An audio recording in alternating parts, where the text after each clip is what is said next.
Okay,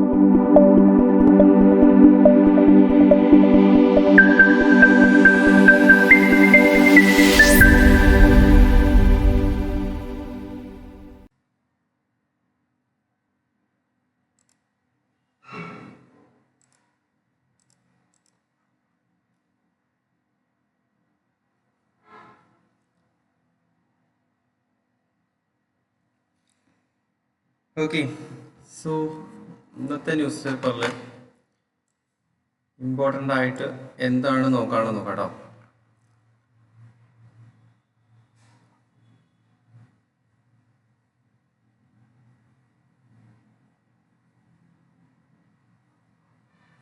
okay, front പേജിൽ വരുന്ന സമയത്ത് Hasina kids flees Bangladesh lands in India.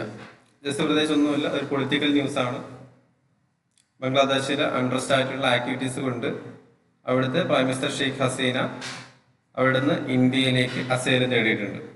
Okay, ഇന്ത്യയിലല്ല, actually വരുന്നത് ഷോർട്ട് പീരീഡിൽ മാത്രം ഇന്ത്യയിൽ ഉണ്ടായിരിക്കും. അതിനുശേഷം UK അസൈലം ഉണ്ടായിട്ടുള്ളത്. അപ്പൊ നമ്മൾ ഇന്നലെ ഈ ഒരു ആർട്ടിക്കിൾ ഡിസ്കസ് ചെയ്തിട്ടുണ്ടായിരുന്നു. എന്തായിരുന്നു ഈ ഒരു ബംഗ്ലാദേശിൽ ഉണ്ടായിരുന്ന അൺട്രസ്റ്റിന്റെ കാര്യങ്ങൾ. ജോബ് അലോക്കേഷൻസ് ആയിരുന്നു അവിടെ സ്റ്റാർട്ട് ചെയ്തിട്ടുണ്ടായിരുന്നത്. അത് പൊളിറ്റിക്കൽ ഇഷ്യൂസ് ആയിട്ട് മാറി മിലിറ്ററി കൂപ്പ് നടന്നുകൊണ്ടിരിക്കുകയാണ് നിലവിൽ ബംഗ്ലാദേശിൽ. ഓക്കെ, സോ അത് മാത്രം, അതൊരു പൊളിറ്റിക്കൽ ന്യൂസ് ആട്ടോ. ഒരുപാട് ന്യൂസുകൾ കണക്ട് ചെയ്ത് ന്യൂസ് പേപ്പേഴ്സിൽ വരും ബംഗ്ലാദേശിലെ അൺട്രസ്റ്റുമായി ബന്ധപ്പെട്ടിരിക്കുന്ന കാര്യങ്ങൾ. നമുക്ക് എപ്പോഴാണോ അത് എഡിറ്റോറിയൽ വരുന്നത് ആ സമയത്ത് നോക്കിയാൽ മതി. ബാക്കിയെല്ലാം പൊളിറ്റിക്കൽ ന്യൂസസ് ആയിരിക്കും.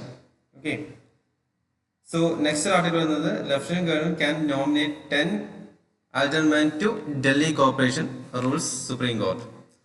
അപ്പൊ ഈ ആർട്ടിക്കിളിൽ പറഞ്ഞൊരു കാര്യം എന്ന് വെച്ച് കഴിഞ്ഞാൽ ഡൽഹി ലഫ്റ്റനന്റ് ഗവർണർക്ക് ഡൽഹി മുനിസിപ്പൽ കോർപ്പറേഷനിലേക്ക് 10 പോസ്റ്റുകളിലേക്ക് ആളുകളെ നോമിനേറ്റ് ചെയ്യാമെന്നാണ് പറഞ്ഞിട്ടുള്ളത്. അപ്പോൾ ഇവിടെ നമുക്ക് നോക്കാനുള്ളത് ഏതെങ്കിലും ഒരു ഗവൺമെന്റ് പോസ്റ്റിലേക്ക് നോർമൽ ഗവർണർക്ക് ആക്ച്വലി എന്ത് ചെയ്യാൻ പറ്റില്ല, റിക്രൂട്ട്മെന്റ് ഇല്ലാതെ നോമിനേറ്റ് ചെയ്യാൻ പറ്റില്ല. ഇപ്പോൾ ഫോർ എക്സാമ്പിൾ കേരളത്തിലെ കണ്ടീഷൻ ആണെങ്കിലും ഡയറക്റ്റ്ലി നോമിനേറ്റ് ചെയ്യാൻ പറ്റില്ല. ബട്ട് ഇൻ ലഫ്റ്റനന്റ് ഗവർണർ എന്ന് പറയുന്ന സമയത്ത് നമുക്ക് കുറച്ചുകൂടി എക്സ്ട്രാ പവേഴ്സ് കൊടുക്കും. ഓക്കെ, ഡെമോക്രസിയുടെ കുറച്ച് പാർട്ടികൾ അദ്ദേഹത്തിന് എക്സ്ട്രാ പവർ കൊടുക്കുന്നതാണ് LT ഗവർണർ എന്നൊക്കെ പറയുന്നത്. ഓക്കെ, അത് ഡൽഹിയിൽ ഉണ്ടായിരിക്കും. കാരണം ഡൽഹി ഒരു നാഷണൽ ക്യാപിറ്റൽ ടെറിട്ടറി NCT ആണ്. സോ അതുകൊണ്ടാണ് അവിടെ ഗവർണർക്ക് കുറച്ചുകൂടി പവേഴ്സ് കൊടുത്തില്ല. ഗവൺമെന്റിനേക്കാൾ പവേഴ്സ് ഗവർണർക്ക് കൊടുത്തിട്ടുണ്ട് എന്ന് വേണമെങ്കിൽ പറയാം, എക്സ്ട്രാ പവേഴ്സ് അല്ല. അപ്പം ആ ഒരു പോയിന്റ് ഓഫ് വ്യൂ നോക്കാം. ഇവിടെ എത്ര പേര് മുനിസിപ്പൽ കോർപ്പറേഷനിലേക്ക് കൊടുത്തു എന്നുള്ള കാര്യങ്ങളൊന്നല്ല, ലഫ്റ്റനന്റ് ഗവർണർക്ക് ഉണ്ടാകുന്ന പവർ എന്താണ്. കാരണം മുനിസിപ്പൽ കോർപ്പറേഷൻ എന്ന് പറയുന്നത് എന്താണ്, ഒരു ഗവൺമെന്റ് ബോഡിയാണ്, ലോക്കൽ സെൽഫ് ഗവൺമെന്റ് ആണ്.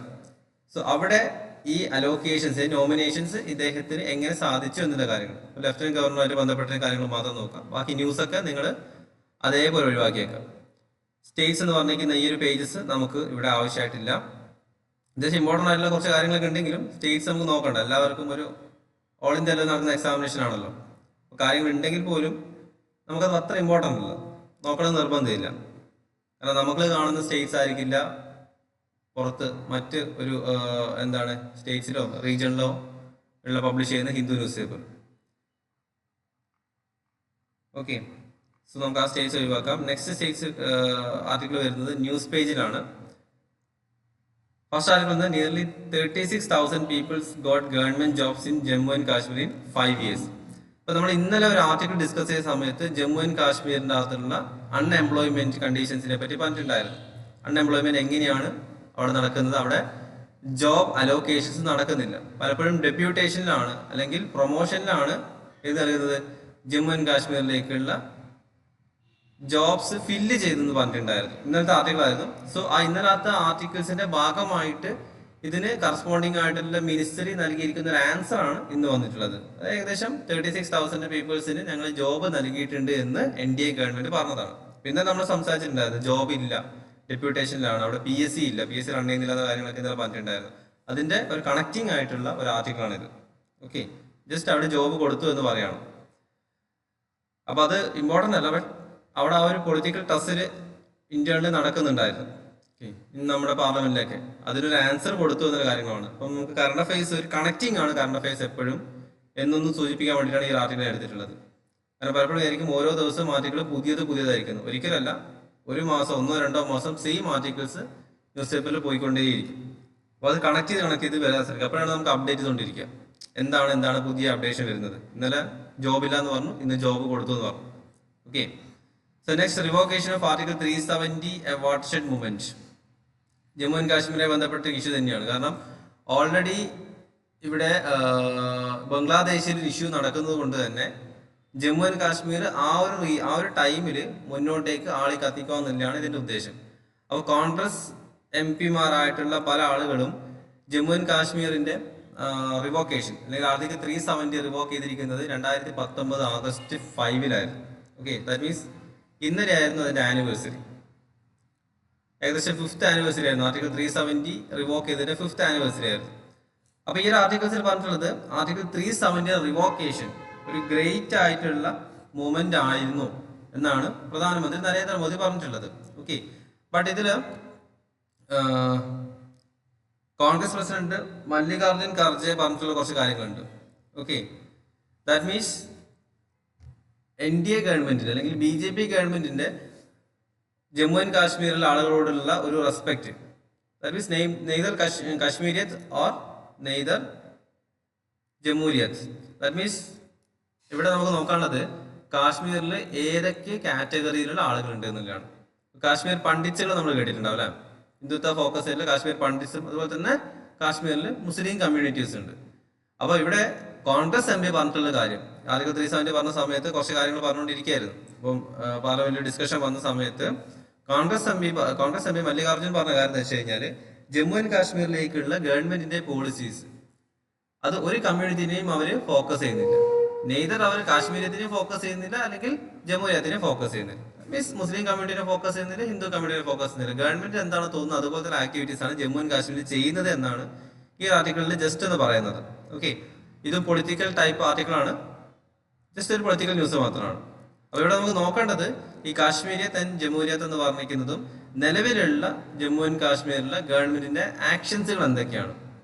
ഓക്കെ, NDA ഗവൺമെന്റ് അല്ലെങ്കിൽ BJP ഗവൺമെന്റ് എന്തൊക്കെയാണ് ജമ്മു ആൻഡ് കാശ്മീർ ചെയ്തത്. ഇപ്പൊ നമ്മൾ ജോബിനെ പറ്റി ഒന്ന് പറഞ്ഞു. ഇപ്പൊ നെക്സ്റ്റ് ആർട്ടിക്കിൾ വന്നിട്ടുള്ളത് എന്താണ് അവരുടെ പോളിസീസ് പോകുന്നത്. ഓക്കെ, അതുപോലെ ഈ ആർട്ടിക്കിൾസിൽ അവിടുത്തെ നാഷണൽ സ്റ്റേറ്റ് ഡൊമസ്റ്റിക് പ്രൊഡക്റ്റ് ഒക്കെ പറയുന്നത്, സ്റ്റേറ്റ് ഡൊമസ്റ്റിക് പ്രൊഡക്റ്റ് എത്രത്തോളം ഡിക്ലൈൻ ചെയ്തിട്ടുണ്ട് എന്നുള്ള കാര്യങ്ങൾ. ഓക്കെ, ദാറ്റ് മീൻസ് 13.28% 2015 മാർച്ചിൽ ഉണ്ടായിരുന്ന ഏകദേശം 8.73%ലേക്ക് 2019 ശേഷം കുറഞ്ഞു എന്നൊക്കെ പറയുന്നുണ്ട്.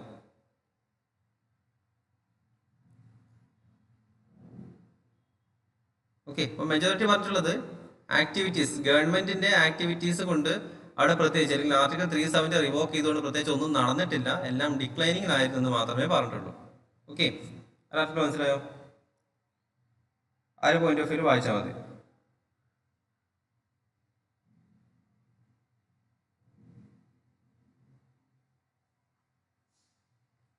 Okay, next article വന്നിട്ടുള്ളത് NPS on Mudra loans have come down in 2023-24 says Nirmala Sitharaman. NPS എന്താണ്? Non performing asset. നമ്മൾ ലോൺ എടുത്തതിന് ശേഷം ലോൺ അടച്ചില്ല, അതിന്റെ പീരീഡ് ഓഫ് എന്താണ് പേയ്മെന്റ് പീരീഡിന്റെ അകത്ത് നമ്മൾ ലോൺ അടച്ചില്ല എന്നുണ്ടെങ്കിൽ അത് NPA മാറും. നമ്മൾ ലോൺ എടുത്തൊരു 1 ഇയറിലേക്ക് പേയ്മെന്റ് പീരീഡ് ഉണ്ട്, അത് അടച്ചില്ല എന്നുണ്ടെങ്കിൽ നോൺ പെർഫോമിംഗ് അസറ്റ് ആയിട്ടാണ് മാറുന്നത്. നോൺ പെർഫോമിംഗ് അസറ്റ് ആയി കഴിഞ്ഞാൽ ഓട്ടോമാറ്റിക്കലി പിന്നെ നമുക്ക് അടുത്ത ലോണുകളോ കാര്യങ്ങളോ സിവിൽ സ്കോർ ഒക്കെ വളരെ കുറവായിരിക്കും. ഓക്കെ, അപ്പം മുദ്രാ ലോൺ എന്ന് വെച്ചാൽ എന്താണ്? MSMEക്ക് കൊടുക്കുന്ന ലോണാണ്. അപ്പൊ ഇവിടെ നിങ്ങൾ നോക്കേണ്ടത് എന്താണ് മുദ്രാ ലോൺ. മുദ്രാ ലോണിൽ അതിന്റെ എന്താണ് NPS കുറഞ്ഞു എന്നുള്ള കാര്യങ്ങളൊക്കെ പൊളിറ്റിക്കൽ ന്യൂസ് ആണ്. എന്താണ് മുദ്രാ ലോൺ? മുദ്രാ ലോണിന്റെ ഡിഫറെന്റ് സ്കീംസ് എന്താണ്? ഓക്കെ, മുദ്രാ ലോൺ എന്ന് വെച്ച് കഴിഞ്ഞാൽ 2 lakhs, 5 lakhs, 10 lakhs, 15 lakhs എന്ന് പറഞ്ഞ ഡിഫറെന്റ് സ്കീംസുകളുണ്ട്. ഇത് ആർക്കൊക്കെയാണ് കൊടുക്കുന്നത്? MSME സെക്ടറിലുള്ള ആർക്കൊക്കെയാണ് മുദ്രാ ലോൺ കൊടുക്കുന്നത്? പ്രിലിംസ് പോയിന്റ് ഓഫ് വ്യൂലൊക്കെ അങ്ങനെ ചോദിക്കാം, എവിടേക്കാണ് വരുന്നത്. പിന്നെ മുദ്രാ ലോൺ കൊണ്ട് ഉണ്ടാവുന്ന ബെനിഫിറ്റ് എന്താണെന്നാണ് മെയിൻസിൽ നമുക്ക് ചോദിക്കുന്നത്. ഓക്കെ, മുദ്രാ ലോൺ കൊണ്ട് ഗവൺമെന്റ് എന്താ ഉദ്ദേശിച്ചത്? എത്രത്തോളം സോഷ്യൽ സർവീസ് ആക്ടിവിറ്റീസ് അല്ലെങ്കിൽ എത്രത്തോളം ആളുകളെ എന്താണ് ഈ എക്കണോമിക് ഫ്രണ്ടിൽ എത്തിക്കാൻ പറ്റി. ഓക്കെ, അപ്പം നോട്ട് ചെയ്യാം, മുദ്രാ ലോൺ എന്താണെന്നുള്ള കാര്യങ്ങൾ അറിയാൻ ശ്രമിക്കാം. ഓക്കെ, അപ്പൊ ഇവിടെ ആർട്ടിക്കിൾസ് പറയുന്ന കാര്യം എന്ന് വെച്ച് കഴിഞ്ഞാൽ NPS 2023-24 കാലഘട്ടത്തിന് സമയത്ത് മുദ്രാ ലോൺ നൽകിയിട്ടുള്ള MSME സെക്ടേഴ്സ് അവർ പരാജയപ്പെടുത്തില്ല, അവർ വിജയിച്ച് മുന്നോട്ടേക്ക് വന്നുകൊണ്ടിരിക്കുകയാണ്. That means NPS കുറഞ്ഞുകൊണ്ടിരിക്കുകയാണ്. NPS കുറഞ്ഞുകൊണ്ടിരിക്കുക എന്താണ്?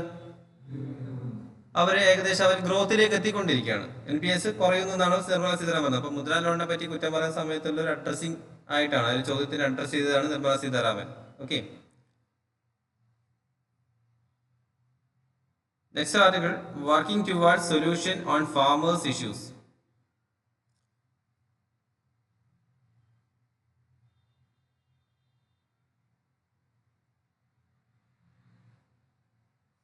ഓക്കെ, സോ ഈ ആർട്ടിക്കിൾസിൽ പറഞ്ഞ കാര്യം എന്ന് വെച്ച് കഴിഞ്ഞാൽ union agriculture minister Shivraj Singh Chouhan ഈ ഫാമേഴ്സിന്റെ വെൽഫെയറിന് വേണ്ടിയിട്ട് സെന്റർ അഹോരാത്രം വർക്ക് ചെയ്യുന്നുണ്ട് എന്നാണ് പറയുന്നത്. അപ്പൊ ഇതിൽ 2-3 ടേംസുകൾ മാത്രം പറയുന്നത്. MSP എന്ന് പറയുന്ന ടേം പറയുന്നുണ്ട്. Okay, minimum support price. എന്താണ് minimum support price? That means എപ്പോഴുള്ള ഇഷ്യൂ ആണ് മിനിമം സപ്പോർട്ട് പ്രൈസ്. അതുപോലെ തന്നെ എന്താണ് അഗ്രികൾച്ചർ മാർക്കറ്റുകൾ, സാധനങ്ങൾ പ്രൊക്യൂർ ചെയ്യാനുള്ള അഗ്രികൾച്ചർ മാർക്കറ്റുകൾ. ഈ 2 ഇഷ്യൂസ് ആണ് സാധാരണ വരാറുള്ളത്.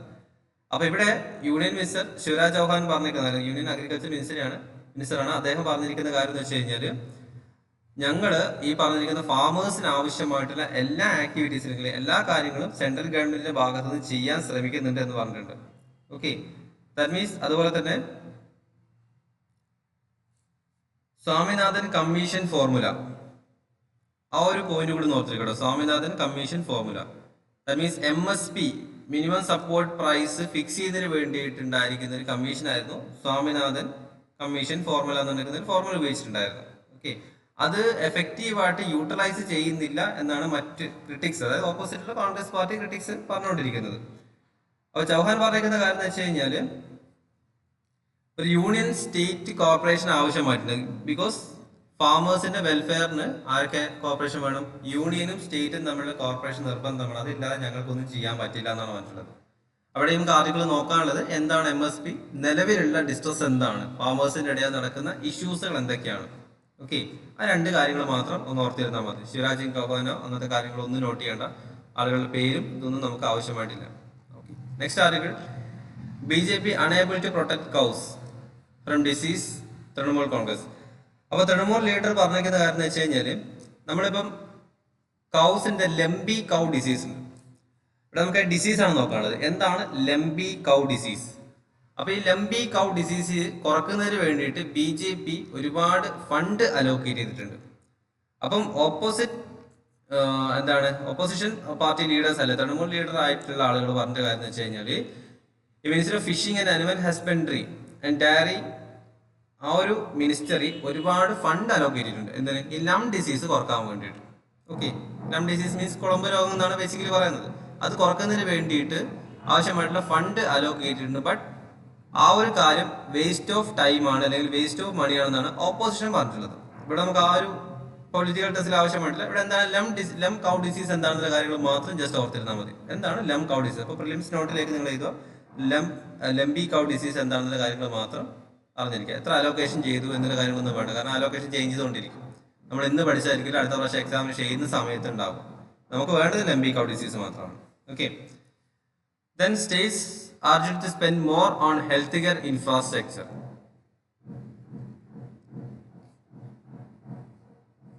ഓക്കെ, സോ ഇവിടെ ലോകസഭയിൽ നടന്നിരിക്കുന്ന ഒരു ഡിസ്കഷന്റെ ഭാഗമായിട്ടാണ് ആർട്ടിക്കിൾസ് എല്ലാ കാര്യങ്ങളും വരുന്നത്. കാരണം ഹെൽത്ത് ഇൻഷുറൻസിന് പറയുന്നുണ്ട്, അതുപോലെ തന്നെ കൗ ഡിസീസിനെ പറ്റി പറയുന്നുണ്ട്, നിർമ്മല സീതാരാമൻ MP. അപ്പം ലോക്സഭ റീസെന്റ് ആയിട്ട് നടന്ന സെഷന്റെ അകത്ത് ഒരുപാട് ഡിസ്കഷൻസും കാര്യങ്ങളൊക്കെ നടന്നിട്ടുണ്ട്. അതിൻ്റെതാണ് ഈ ആർട്ടിക്കിൾസിൽ വന്ന കാര്യങ്ങളൊക്കെ. ഓക്കെ, സോ ഇവിടെ പറഞ്ഞുള്ളത് state are to spend more on health care infrastructure. Okay, അപ്പൊ ഇവിടെ union minister for health and family welfare JP നദ്ദയാണ് union ministry for health and family welfare.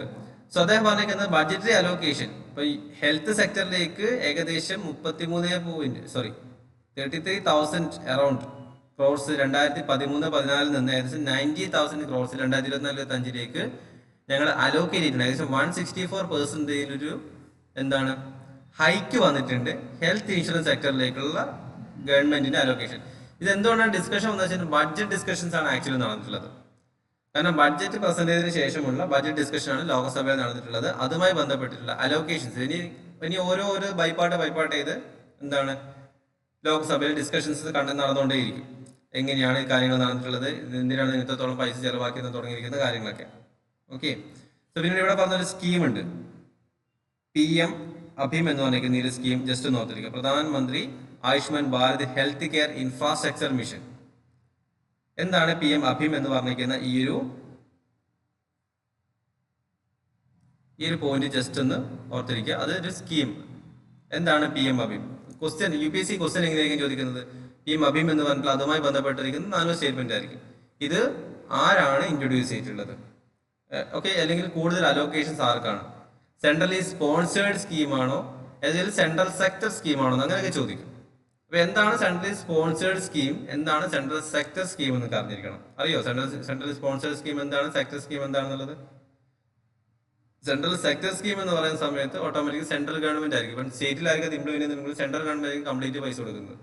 Centrally sponsored scheme എന്ന് പറയുന്ന സമയത്ത് സ്റ്റേറ്റ് ഗവൺമെന്റും ഒരു വിഹിതം സ്റ്റേറ്റ് ഗവൺമെന്റ് നൽകിയിരിക്കണം.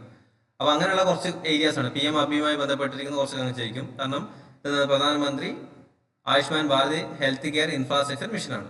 അപ്പൊ ഇത് സെൻട്രൽ സെക്ടർ ആണോ, സെൻട്രലി സ്പോൺസേർഡ് ആണോ, ഇത് സ്റ്റേറ്റ് ഗവൺമെന്റിന്റെ അലോക്കേഷൻസ് എന്താണ് തുടങ്ങിയിരിക്കുന്ന കാര്യങ്ങളായിരിക്കും പ്രിലിംസ് പോയിന്റ് ഓഫ് വ്യൂ 1, 2, 3 ഇതായിട്ട് വരുന്നത്. എന്തായിട്ട് വരുന്നത്? സ്റ്റേറ്റ്മെന്റുകളായിട്ട് വരുന്നുണ്ടാവാം. ഓക്കെ, അതിലെ കുറച്ച് 2-3 ഇത് ഏത് മിനിസ്റ്ററി ആയിരിക്കും ഇംപ്ലിമെന്റ് ചെയ്തത്? PM അഭീം ഇംപ്ലിമെന്റഡ് ബൈ ഇന്ന മിനിസ്റ്റർ എന്നൊക്കെ പറയും. ചിലപ്പോൾ ഇൻഫ്രാസ്ട്രക്ചർ ഏരിയാസിനകത്തേക്ക് പോകും. ഓക്കെ, അല്ലെങ്കിൽ ഫിനാൻസ് മിനിസ്റ്റർ എന്നറിയും. കാരണം ഇൻഫ്രാസ്ട്രക്ചർ ആണല്ലോ, ഹെൽത്ത് കെയർ ഇൻഫ്രാസ്ട്രക്ചർ എന്നാണ് പറഞ്ഞിട്ടുള്ളത്. ഇപ്പൊ ഇൻഫ്രാസ്ട്രക്ചർ നേട്ടപ്പോൾ തന്നെ നമ്മൾ എന്താണ് കെട്ടിടങ്ങാന്നായിരുന്നു. ബട്ട് ഹെൽത്ത് കെയർ ഇൻഫ്രാസ്ട്രക്ചേഴ്സ് ആണ് പറഞ്ഞിട്ടുള്ളത്. ഓക്കെ, ചെറിയ മെഷീൻ വാങ്ങി വെച്ചാലും അത് ഹെൽത്ത് കെയർ ഇൻഫ്രാസ്ട്രക്ചർ ആണ്. ഇത് ഏത് മിനിസ്റ്ററിന് അണ്ടറിലായിരിക്കും? ഇത് സെൻട്രലി സെക്ടർ സ്കീമാണോ? ഇതിൽ അലോക്കേഷൻസ് എങ്ങനെയായിരിക്കും? അങ്ങനെ 2-3 കാര്യങ്ങൾ ഓർത്തിരിക്കാം. Okay, so mains point of view എന്താണ് ചോദിച്ചു കഴിഞ്ഞാൽ ഔട്ട് ഓഫ് പോക്കറ്റ് എക്സ്പെൻഡിച്ചേഴ്സ് ആണെന്നുണ്ട്.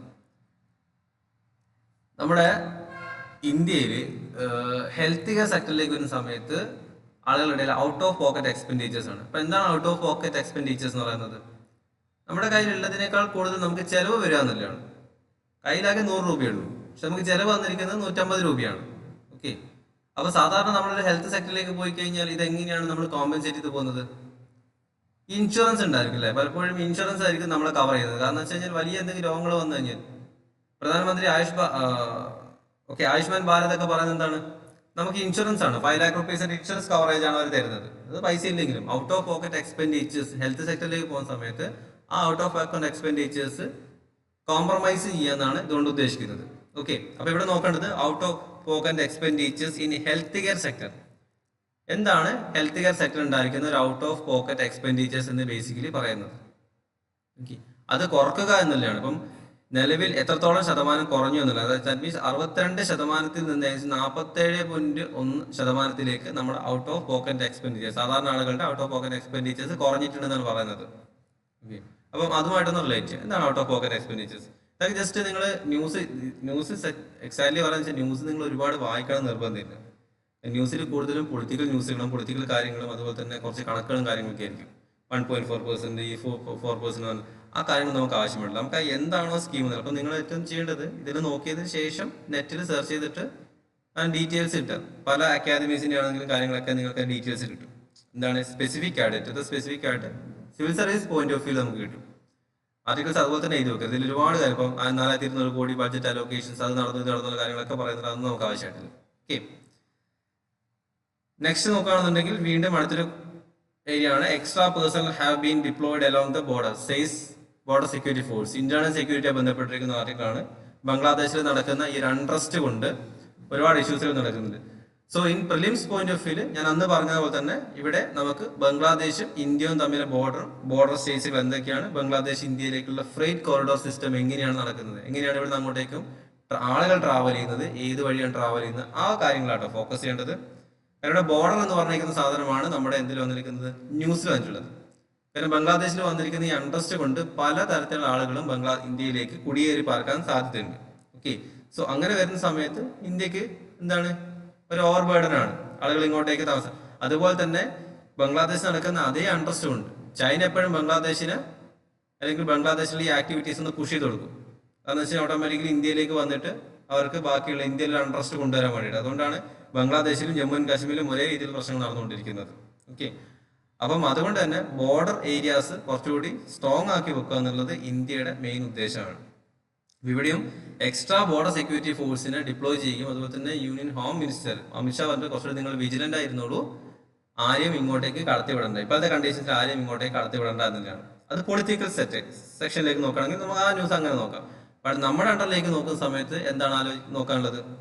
ഈ ബോർഡർ ഏരിയാസിനെ പറ്റിയിട്ടും ഈ ബോർഡർ ഏരിയാസിൽ നടക്കുന്ന ആക്ടിവിറ്റീസ്, ഇന്ത്യ ബംഗ്ലാദേശ് തമ്മിലുള്ള ബോർഡർ എത്രത്തോളം ഉണ്ട്, ഏതൊക്കെയാണ് കോറിഡോർസ് വരുന്നത് തുടങ്ങിയിരിക്കുന്ന കാര്യങ്ങളാണ് ഫോക്കസ് ചെയ്യേണ്ടത്. ഓക്കെ, അത് ഈ ആർട്ടിക്കിൾസിൽ ഉണ്ടായിരിക്കില്ല, പക്ഷെ നമ്മൾ ഫോക്കസ് ചെയ്യേണ്ടതാണ്. UPSC അങ്ങനത്തെ ക്വസ്റ്റ്യൻസ് ചോദിക്കും. Then India silent as Hasina's flees Bangladesh amid untrust. നേരത്തെ പറഞ്ഞ സെയിം ആർട്ടിക്കിൾ ആണ്. അവിടെ അവാമി ലീഗ് പാർട്ടിക്കെതിരെ നടക്കുന്ന ഇഷ്യൂസുകളും അതുപോലെ തന്നെ ഹസീന റിസൈൻ ചെയ്ത് ഇന്ത്യയിലേക്കുള്ള അസൈലം, UK പോകുന്നതിൻ്റെ ഇടയിലുള്ള ഒരു അസൈലം ഇപ്പൊ നിലവിൽ ഷോർട്ട് പീരീഡ് ഇന്ത്യയിലാണ് ഉള്ളത്. പൊളിറ്റിക്കൽ ന്യൂസാണ്. സോ എന്താണ് ആ പ്രൊട്ടസ്റ്റിന് കാരണമായിട്ടുള്ളത്? ആ പ്രൊട്ടസ്റ്റിന് കാരണം സമയത്ത് ഇവിടെ മറ്റൊരു കാര്യം നോക്കുകയാണത് ഇന്ത്യയുടെ എന്തൊക്കെ ഇൻട്രസ്റ്റുകളാണ് അവിടെ തകർക്കപ്പെടുന്നത് എന്നുള്ള കാര്യങ്ങളാണ്. അവിടെ നമുക്ക് എന്താ അറിയേണ്ടത്? ഇൻ ഡീറ്റെയിൽ ആയിട്ട് ഇന്ത്യ ബംഗ്ലാദേശ് റിലേഷൻ അറിയേണ്ടത്. ഇന്ത്യ ബംഗ്ലാദേശ് ഏതൊക്കെ ഫ്രണ്ടിലാണ്? ഓക്കെ, ഇപ്പൊ എനർജി സെക്ടർ ആയിരിക്കാം, മിനറൽ റിസോഴ്സ് ആയിരിക്കാം, അല്ലെങ്കിൽ ഫുഡ് സെക്യൂരിറ്റി ആയിരിക്കാം. അപ്പൊ ഏതൊക്കെ സെക്ടറിലാണ് ഇന്ത്യ ബംഗ്ലാദേശ് തമ്മിലുള്ള റിലേഷൻ വരുന്നത്, ഇന്ത്യ ബംഗ്ലാദേശ് തമ്മിലുള്ള റിലേഷൻ എങ്ങനെയാണ്? കാരണം നമ്മൾ കൂടുതലും വാട്ടർ ട്രീറ്റീസ് ആണ് ബംഗ്ലാദേശുമായിട്ടുള്ളത്. ബംഗ്ലാദേശ് നമ്മളായിട്ടുള്ള വാട്ടർ ട്രീറ്റീസും പിന്നെ മിനറൽ ട്രീറ്റീസും ആണുള്ളത്. കാരണം ബാക്കി എല്ലാ കാര്യങ്ങളും അവർക്ക് കിട്ടാറുണ്ട്. അത്രയും നല്ലൊരു ബന്ധമാണ്. കാരണം നമുക്ക് എപ്പോഴും നോക്കണ്ടേ, ന്യൂസിലും അല്ലെങ്കിൽ മെയിൻസിലും നമ്മുടെ സിലബസ് എന്ന് പറയുന്നത് എന്താണ്? എഫക്ട് ഓൺ ഇന്ത്യാസ് ഇൻട്രസ്റ്റ് ആണ്. Okay, international relations, international issues effect on India's interest ആണ്. മറ്റേതിന് രണ്ട് രാജ്യത്ത് രണ്ട് പ്രശ്നം ഉണ്ടായിട്ടുണ്ടെങ്കിൽ ഇന്ത്യക്ക് പ്രശ്നം ഇല്ലെങ്കിൽ നമ്മൾ അത് പഠിക്കേണ്ട ആവശ്യമില്ല. ബട്ട് ഇവിടെ ബംഗ്ലാദേശ് എന്ന് നമുക്ക് വളരെ ഇമ്പോർട്ടൻ്റ് ആണ്. അപ്പോൾ ഇന്ത്യ ബംഗ്ലാദേശ് റിലേഷൻസ് ആണ് നിങ്ങൾ കൂടുതലും ഫോക്കസ് ചെയ്യേണ്ടത്. ഓക്കെ, സോ ദെൻ ഫുൾ ആ ഒരു ആർട്ടിക്കിൾ ബന്ധപ്പെട്ട കാര്യം കേട്ടോ. Rahul speaks to external affairs minister on the evolving situation in Bangladesh. എന്താണ് നിലവിലുള്ള ബംഗ്ലാദേശ് സിറ്റുവേഷൻസിൽ ഓപ്പോസിഷൻ ലീഡർ രാഹുൽ ഗാന്ധി സംസാരിച്ച കാര്യങ്ങൾ, അതുപോലെ തന്നെ ഹസീനാസ് ബെസ്റ്റ് അഡ്വൈസേഴ്സ് ഇപ്പൊ നിലവിൽ അദ്ദേഹത്തിന്റെ കൂടെ ഇല്ല, അദ്ദേഹത്തിന് വേണ്ട സമയത്ത് അദ്ദേഹത്തിന് കൂടെ ഇല്ല എന്നൊക്കെയാണ് പറയുന്നത്. പിന്നെ നമുക്കൊരു വെറൈറ്റി ആയിട്ടുള്ള മറ്റൊരു ആർട്ടിക്കിൾ ആണ് justify inclusion of 77 caste in OBC list SC to Bengal government. അപ്പോൾ ബംഗാളില് റീസെന്റ് ആയിട്ട് ഏകദേശം OBC ലിസ്റ്റിലേക്ക് 77 അഡീഷണൽ കാസ്റ്റിനെയും കൂടി, മുസ്ലിം കമ്മ്യൂണിറ്റിയിൽ അഡീഷണൽ കാസ്റ്റിനെയും കൂടി ആഡ് ചെയ്തിട്ടുണ്ട്. അപ്പൊ സുപ്രീം കോടതി ഇതിനെ ചോദ്യം ചെയ്തതാണ്. ഓക്കെ, സുപ്രീം കോടതി എന്താണ് ചോദ്യം ചെയ്തിട്ടുള്ളത്? നിങ്ങൾ എന്തിന്റെ ബേസിലാണ് ഈ പറഞ്ഞിട്ടുള്ള കാസ്റ്റിലേക്ക് എക്സ്ട്രാ ആളുകളെയും കൂടി ആഡ് ചെയ്തിട്ടുള്ളതെന്നാണ് ചോദിച്ചിട്ടുള്ളത്. ഓക്കെ, ആക്ച്വലി ഇത് കൽക്കട്ട ജഡ്ജ്മെന്റ് അല്ലെങ്കിൽ കൽക്കട്ട ഹൈക്കോടതി ജഡ്ജ്മെന്റ് ഫൈനലൈസ് ചെയ്തതാണ്. അത് ഇൻക്ലൂഷൻ കുഴപ്പമില്ല എന്ന് പറഞ്ഞാണ്. ബട്ട് വീണ്ടും ആ ഒരു ജഡ്ജ്മെന്റിന്റെ മുകളിൽ എന്ത് ചെയ്തു? അപ്പീലിന് പോകാൻ സുപ്രീം കോടതിയിലേക്ക്. അപ്പോൾ സുപ്രീം കോടതി പോയ സമയത്ത് സുപ്രീം കോടതി പറഞ്ഞു, ഓക്കെ ഹൈക്കോടതിന്റെ ജഡ്ജ്മെന്റ് വലിയ കുഴപ്പമില്ല, ബട്ട് അത് എന്താണ് ഒരു റീ ഇവാലുവേഷൻ നടത്തുന്നത് അത്യാവശ്യമാണ്. ഇതിൽ ഏറ്റവും ഇമ്പോർട്ടന്റ് കാരണം ബംഗാൾ ഗവൺമെന്റ് വെസ്റ്റ് ബംഗാൾ പറഞ്ഞിരിക്കുന്ന ഒരു കാര്യമാണ് ഇത്രത്തോളം ആളുകളെ അലോക്കേറ്റ് ചെയ്യുന്നത്. ബട്ട് എന്തിന്റെ ബേസിലാണ് നിങ്ങൾ ഈ പറഞ്ഞിട്ടുള്ള ആളുകളെ ഐഡന്റിഫൈ ചെയ്തിട്ടുള്ള എന്നുള്ള ചോദ്യത്തിന് ഗവൺമെന്റിന്റെ കയ്യിൽ ഉത്തരവില്ലായിരുന്നു. ഓക്കെ, കാരണം ഒരു ഏതെങ്കിലും ഒരു എന്താണ് ഇൻഡിക്കേഷൻ ആവശ്യമായിട്ടുണ്ട് നമുക്ക് കാറ്റഗറിയിലേക്ക് ആഡ് ചെയ്യുന്ന സമയത്ത്. അതെന്തായിരുന്നു എന്ന് സുപ്രീം കോടതി ചോദ്യത്തിന് ഇവർക്ക് ആൻസർ കൊടുക്കാൻ പറ്റിയില്ല. അപ്പൊ നമുക്ക് നോക്കേണ്ടത് എന്താണെന്ന് വെച്ച് കഴിഞ്ഞാൽ എന്താണ് ഈ കാസ്റ്റിന്റെ അലോക്കേഷൻസ് കാര്യങ്ങളൊക്കെ ഇൻ മെയിൻസ് പെർസ്പെക്റ്റീവിൽ മാത്രമാണ്. പ്രിലിംസ് പെർസ്പെക്റ്റീവിൽ നമുക്ക് പ്രത്യേകിച്ച് ഇവിടെ ഒന്നും ഇല്ല കേട്ടോ. ഈ ഒരു ആർട്ടിക്കിൾ പ്യൂർലി മെയിൻസ് പെർസ്പെക്റ്റീവിലുള്ള കാര്യമാണ്. കാരണം എത്രത്തോളം ആളുകളെ ആഡ് ചെയ്തു എന്നോ അങ്ങനത്തെ കാര്യങ്ങളൊന്നും വേണ്ട. ബട്ട് ഈ ഒരു സിസ്റ്റത്തിലേക്ക് ഓക്കെ OBC ലിസ്റ്റിലേക്കുള്ള ഇൻക്ലൂഷൻ കൊണ്ടുണ്ടാവുന്ന ഇഷ്യൂസുകൾ എന്തൊക്കെയാണ്, ഇതാണ് നമുക്ക് നോക്കേണ്ടത്. അല്ലെങ്കിൽ ഇൻക്ലൂഷൻ കൊണ്ടുണ്ടാവുന്ന ഇഷ്യൂസുകൾ മെയിൻസ് പെർസ്പെക്റ്റീവിൽ നോക്കിയാൽ മതി. പിന്നീട് മറ്റൊരു ആർട്ടിക്കിളാണ് preamble dropped from several NCERT class 3 to 6 text book. ഇതൊന്നുമില്ല, ടെക്സ്റ്റ് ബുക്കിൽ നിന്ന് പ്രിയാമ്പിൾ എടുത്ത് മാറ്റിയിട്ടുണ്ട്. പോസ്റ്റ് COVID-19 സിറ്റുവേഷൻ, നിങ്ങൾ പുതിയ ടെക്സ്റ്റ് ബുക്ക് വാങ്ങിയിട്ടുണ്ടെങ്കിൽ അതിൽ കാണാൻ പറ്റും. പോസ്റ്റ് COVID-19 സിറ്റുവേഷന് ശേഷം നമ്മുടെ സോഷ്യൽ സയൻസ് ടെക്സ്റ്റ് ബുക്കിലൊക്കെ ഈ പ്രിയാമ്പിൾ ഉണ്ടായിരുന്നു, പക്ഷെ ഇപ്പം പ്രിയാമ്പിൾ ഇല്ല. ഈ ഓവർ ബർഡൻ കുറക്കാം, പോസ്റ്റ് പാൻഡമിക്കിന് ശേഷം ഓവർ ബർഡൻ കുറക്കുക എന്നുള്ള ഉദ്ദേശം, അതിലെല്ലാം കൂടെ ഒരു പ്രിയാമ്പിൾ കൂടെ എടുത്ത് മാറ്റിയിട്ടുണ്ട്. ഓക്കെ, ദെൻ മറ്റൊരു സയൻസ് ആൻഡ് ടെക്കുമായി ബന്ധപ്പെട്ടിരുന്ന gene that help race horses manage BP could help human Atlas to.